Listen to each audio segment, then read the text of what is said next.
안녕하십니까. 예수님의 토라와 동성애의 12번째 시간입니다. 오늘은 예수님의 토라를 두 가지 주제에 동성애 독재와 이슬람 난민에 적용을 하면서 문제 해결을 모색하겠습니다. 동성애자와 무슬림을 멀리만 할 것이 아니라 큰 잔치에 비유해서 길거리로 나가 발견하는 자마다 초청한 메시지를 이태원과 홍도의 거리에 넘쳐나는 전도 대상들에게 적용해 보면 어떨까 하는 생각을 하게 됩니다. 동성애 독재와 파고 속에 목사까지도 동성애 양성의 성전환을 성소수자의 인권이라고 하는 미명하에 보호해야 한다 하는 국가인권위원회의 입장에 동조하는 경우가 있습니다. 인본주의 그리고 괴상한이라는 뜻을 가진 이 퀴어 신학으로 인해서 한국교회가 성경적 본질에서 멀리 떠나 있다 하는 우려의 목소리가 점점 커지고 있습니다.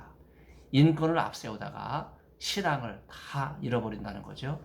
이미 동성애 독재는 인권이라는 미명하에 한국교회를 억압하고 있습니다. 이슬람이 한반도를 거점으로 해서 예멘인과 같은 불법 가짜 이슬람 난민 사태를 일으켜 장기 처리하려는 위기의 본질적인 문제는 예면한 채 역시 인권을 보호해야 한다는 차원에서 오히려 통제하는 교회도 있습니다. 이렇게 이슬람 가짜 난민 사태와 또 동성애 독재는 인권이라고 하는 차원에서 접근을 하는 교회 지도자들이 있는데 이것은 몰라도 한참 몰라서 하는 이야기입니다. 인권을 말하다가 신앙과 전도의 동력을 잃어버리고 교회는 온데간데 본질을 잃어버리기 때문입니다.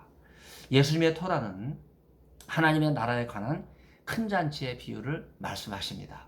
빨리 거리로 나가서 만나는 사람마다 그곳에 데려오라.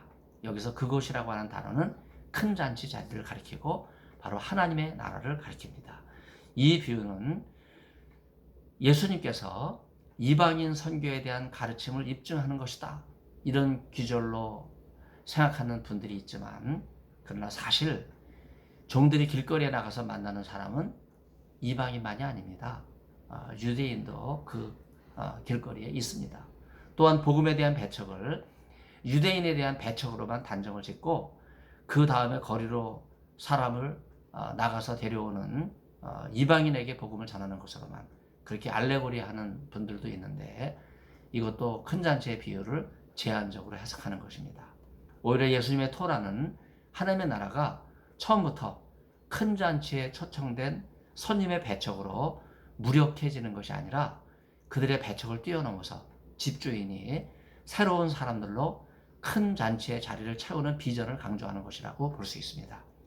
사람들의 거절과 한계를 넘어서 계속적으로 하나님의 나라가 확장되고 그 자리에 참석하는 자들의 수가 충만해지는 생명력과 활동력을 일깨우는 것이 큰 잔치의 비유입니다.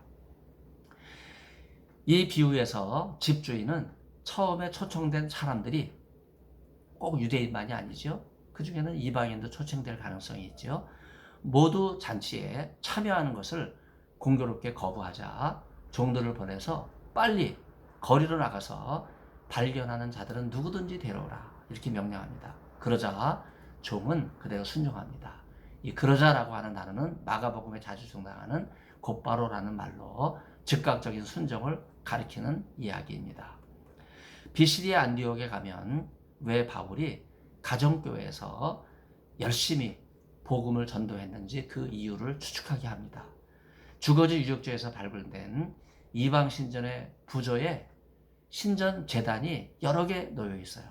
이것은 이방 신전 제사가 가정까지 들어왔다고 하는 것을 알 수 있어요. 당시 주민들이 가정에서 우상을 섬긴 것을 입증하는 규절이죠. 우상이 집안에까지 들어왔으니 그 집이 얼마나 악하고 거짓된 영에 휩쓸렸겠습니까?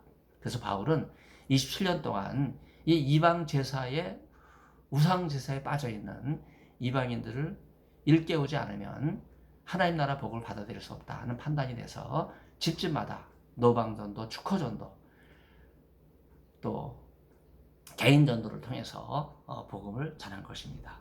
고대 이방 신전에 만연된 것이 제가 동성애라고 말씀드렸죠. 인간의 지극한 쾌락을 통해서 자기의 신들을 섬겼는데 바로 이것이 성경이 규정하는 우상 숭배입니다. 이미 한국교회도 동성애의 악한 영이 벌써 가정에 들어와 있어요. 동성애에 빠지면 누가 자녀를 낳겠습니까? 전도를 하지 않는 교회는 동성애자와 마찬가지로 자녀를 낳지 않는 가정과 똑같습니다.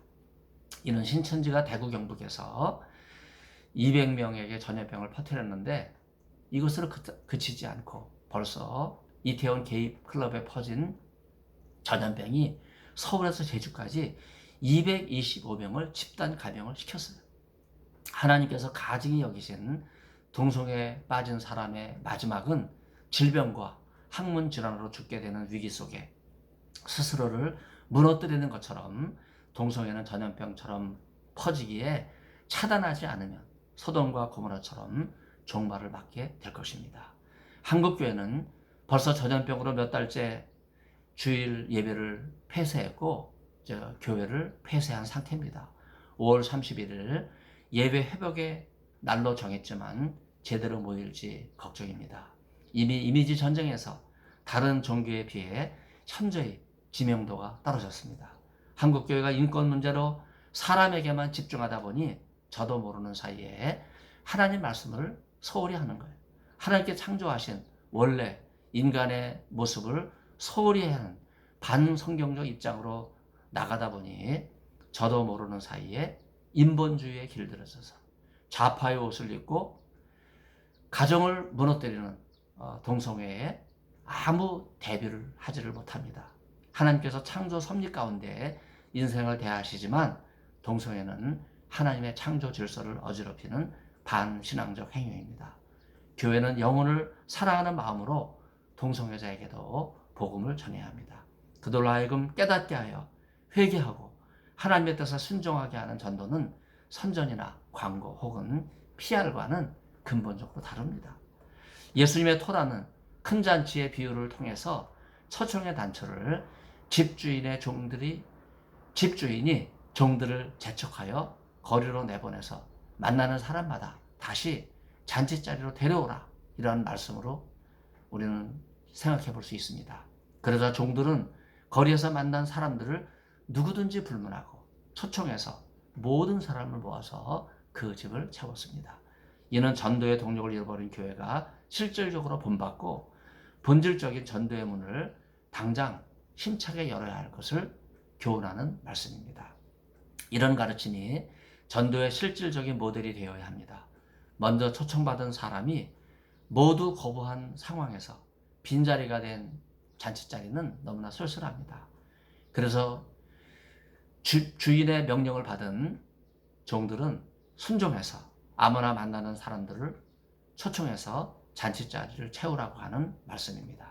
이 명령에 순종한 종들은 그 집을 채웠고 그 집은 특정 장소로 전도하는 교회마다 몸담고 있는 지역교회라고 적용해 볼 수 있습니다. 하나님의 나라가 지닌 생명력은 전도의 탄력이 붙은 교회가 날마다 성장하는 것과 같습니다. 신천지가 기성을 부릴 때 아예 어느 특정 교회를 목표로 대거 몰려가서 그 교회를 송두리째 뒤바꿔버리는 폐단이 과거 한국교회의 영적인 질서를 어지럽힌 적이 있습니다. 이렇게 무리를 일으키는 이단의 전도 방식은 의도적으로 주님의 몸 대신 교회를 무력화시키는 것이기 때문에 주의해야 하고 극대의 주의를 요구합니다. 큰 잔치에 비유해서 집도인은 노하여서 종들을 거리로 내보냅니다. 한국교회가 아무도 초청하지 않고 텅 빈 자리로 아예 스스로 교회를 폐쇄하는 이러한 지경까지 오게 된 것은 하나님의 노여움을 사기에 충분합니다. 그런데도 아무도 거리에 나가 전도하지 않습니다.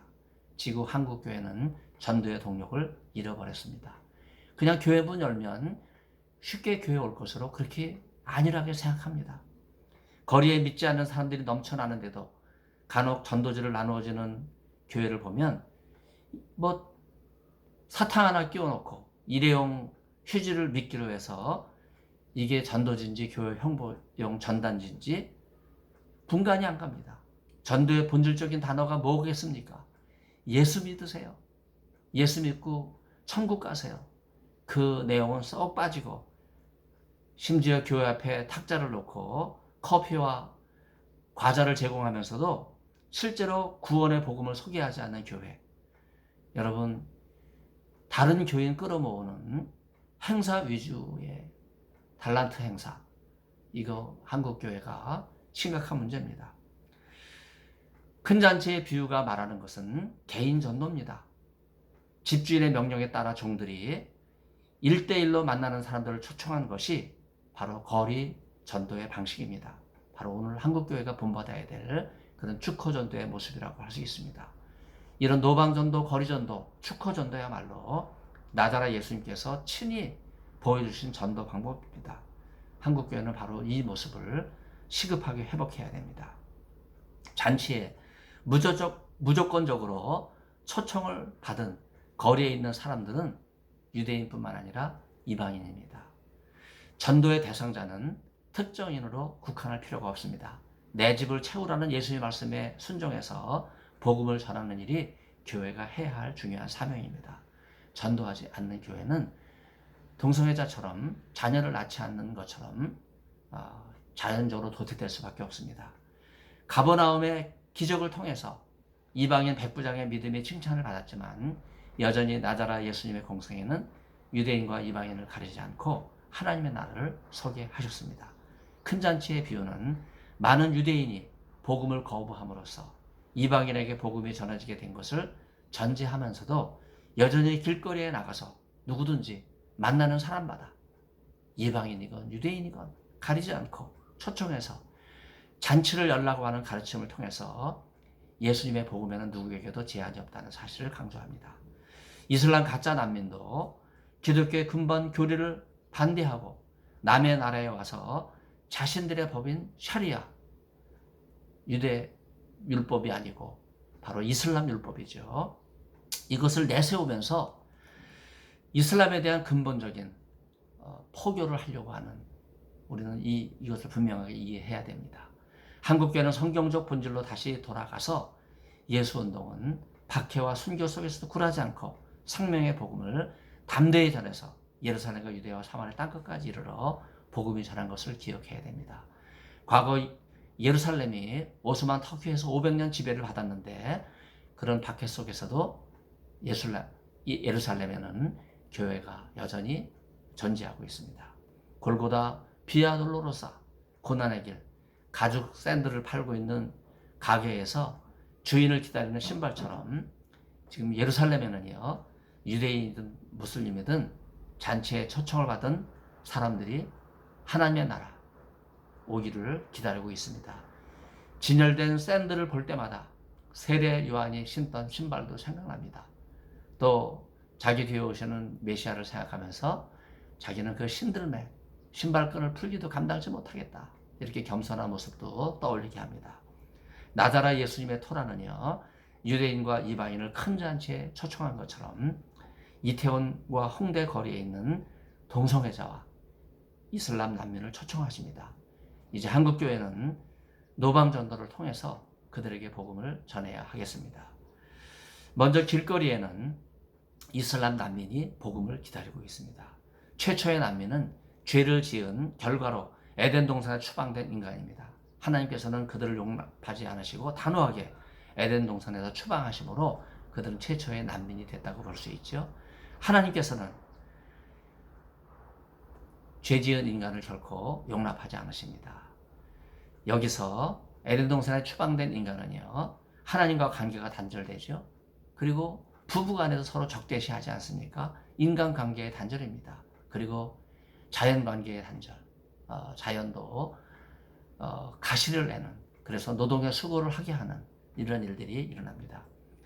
이것이 첫 번째 난민이 겪은 실존적 현상이에요. 이 최초의 난민은 하나님께서 창조하신 아름다운 에덴 동산에 추방돼서 더 이상 하나님의 보호를 받을 수 없는 곳에서 인간 스스로의 힘으로 살아갈 수 없게 내버려진 존재입니다. 하이데커가 말한 것처럼 역사 속에 던져져 버린 것입니다. 하나님께서는 다시는 에덴 동산에 이르지 못하도록 두루도는 화원검으로 그 길을 막으셨습니다. 그럼에도 불구하고 하나님께서는 죄를 범한 인간에게 어떻게 하셨습니까? 추방하시면서 가죽옷을 지어서 입히셨습니다. 레위기는 난민을 타지에서 온 거류민이라 이렇게 언급하면서 비록 타지에서 온 거류민이 예루살렘과 이스라엘 땅에 산다 할지라도 유대 율법을 지키면 이스라엘 땅에서 보호받을 수 있다. 이런 사실을 언급합니다. 거류민도 이스라엘 백성과 마찬가지로 자기 땅을 떠났으면 이제 더 이상 자기들의 법이 아니라 하나님의 율법을 지킬 의무가 있다. 이렇게 언급하신 이유가 무엇일까요? 그것은 거류민이 이스라엘 땅에 살도록 하기 위한 것입니다. 여기에 한 가지 전제가 있어요. 이방 땅에 살던 외국인이 이제 거류민이 돼서 이스라엘 백성과 함께 예루살렘에 살게 될 때 저들의 종교와 규례를 버리고 이스라엘의 종교와 법도를 따를 때 그들에게 거주의 자격이 주어진다는 것이죠. 이것을 가짜 난민에 적용을 해볼 수 있습니다. 이슬람 난민이 한국에 와서 살 때 국내법을 지켜야 됩니다. 이슬람 법인 샤리아를 버리고 국내법을 존중해야 되는데 이슬람은 절대 그렇지 않아요. 세계 어디를 가든지 히잡을 둘러쓰고 샤리아법을 지키고 또 이마음이 해주는 코란 낭송을 듣고 하루에 5번씩 메카를 향해서 절하지 않습니까? 국내법을 절대 따르지 않습니다. 바로 이것이 이슬람의 실체입니다. 우리나라에 와 있는 이슬람도 마찬가지입니다. 우리 국민으로 인정받고 이 땅에 살기 위해서는 자기들의 법을 버리고 국내법을 따라야 한다. 우리는 레위기에서 이런 교훈을 얻게 됩니다. 근본적으로 이슬람은 기독교의 이슬람 개정을 허락하면서도 무슬림의 기독교의 개정을 거부하고 있어요. 이것은 종교 자유와 형평의 원칙에서 있을 수 없는 일입니다. 그런 점에서 이슬람 난민은 한국에서 거류할 자격이 없습니다. 국회에서는 한반도의 이슬람화를 대비하는 법조항을 만들어야 됩니다. 한번 이슬람화되면 어떤 문화도 종교도 살아남질 못해요. 특히 기독교는 완전히 무너집니다. 그 찬란했던 소아시아 7대 교회가 이슬람에 의해서 무너져서 돌 무더기만 남은 거 여러분 교훈으로 삼아야 됩니다. 다음으로 또 하나 중요한 주제가 있죠. 바로 동성애입니다. 동성애 독재와 관련해서 국가인권위원회가 인권이라고 하는 이름으로 성소수자에게 접근하는 상황에서 한국교회는 사람을 중시하는 인본주의에 동조할 것이 아니라 신앙이라고 하는 차원에서 이 문제를 심도 있게 다루게 됩니다. 이미 2019년 8월에 문재인 정부가 국무회의에서 통과한 NAP 국가인권정책 기본계획은 양성을 명시한 헌법 제32조와 양성평등기본법을 전면적으로 무시한 위헌적이고 위법적인 결의를 한 것입니다. 이는 헌법에 보장된 표현과 신앙의 자유를 현저하게 훼손하는 것입니다. NAP 정책은 인권이 아니라 실상은 거짓 인권법이고 차별금지를 빙자한 한국교를 향한 규제법입니다. 사실상 차별금지법에 있는 독소 조항 가운데 성적 지향과 성별 정체성인 젠더 문제가 반성경적이고 비윤리적인 속임수로 한국교회를 공략하려고 함에도 불구하고 문재인 정부가 거짓 인권으로 신앙과 표현의 자유를 압살하려는 동성애 독재를 통한 반민주적 정책을 추진하는 것에 대해서 한국교회는 분명하게 반대해야 됩니다. 한국교회도 동성애를 경계해야 될 중요한 시점에 이른 것입니다. 인본주의를 추구하는 문재인 좌파 정권은 성경의 가증이 여기는 죄악인 동성애에 대해서 호의적입니다. 좌파의 전략은 동성애를 이용하려고 하기 때문입니다. 한국교회는 사람이 먼저다라고 하는 인본주의 좌파 프레임으로 하나님의 뜻을 거스르는 동성애를 받아들일 것이 아니라 하나님의 창조 원리대로 교회를 지켜야 할 신앙이 먼저인 것을 알고 성경적 복음의 진리를 굳게 수호해야 됩니다. 신학교에서도 빠른 속도로 동성애가 퍼져가는데 무지개 신학교를 만질 정도인데 차라리 그런 열정으로 홍대와 이태원 거리로 나가서 동성애자에게 복음을 전하는 순수한 복음의 열정이 있으면 좋겠습니다. 동성애 권력이 커지면 커질수록 기독교는 무너집니다. 한국교회는 정신을 차리지 못하고 있습니다. 기독교는 어딜 가도 동성애를 받아들이는 한은 무너질 수밖에 없습니다. 이슬람 난민과 동성애 독재에 반대해서 긴 선명을 하였지만 간단하게 요약하면 이슬람은 기독교를 반대하기 위해서 태어난 종교이고 동성애는 하나님께서 창조하신 가정을 무너뜨린 우상 숭배이기 때문에 교회가 반드시 대비해야 할 공통점이 있습니다. 이런 이유로 한국 교회는 위에 열거한 실질적인 두 가지 이슬람 난민과 동성애 독재를 경계할 수밖에 없습니다. 예수님을 거부하는 이슬람이나 하나님의 창조 질서를 거부하는 동성애는 모두 교회를 무너뜨리는 악한 영들이며 사탄의 세력입니다. 성령은 교회를 자유케 하는 영이시기 때문에 성령의 뜻에 순종해야 됩니다. 이슬람 가짜 난민과 동성애 독재가 악하다고 마냥 적대시할 수는 없습니다. 홍대거리와 이태원의 길거리에 넘쳐나는 동성애자와 무슬림에게 다가가서 복음을 전할 책임이 한국교회에 있습니다. 큰 잔치의 비유를 통해서 나자라 예수님께서는 복음을 통하여 저들을 회개시키고 하나님께 지으신 원래 목적대로 하나님 말씀을 듣고 순종하는 삶을 살아가도록 할 수 있게 한국교회가 복음 전도의 귀한 사명을 감당하라 이렇게 초청하고 계십니다. 경청해 주셔서 진심으로 감사를 드립니다.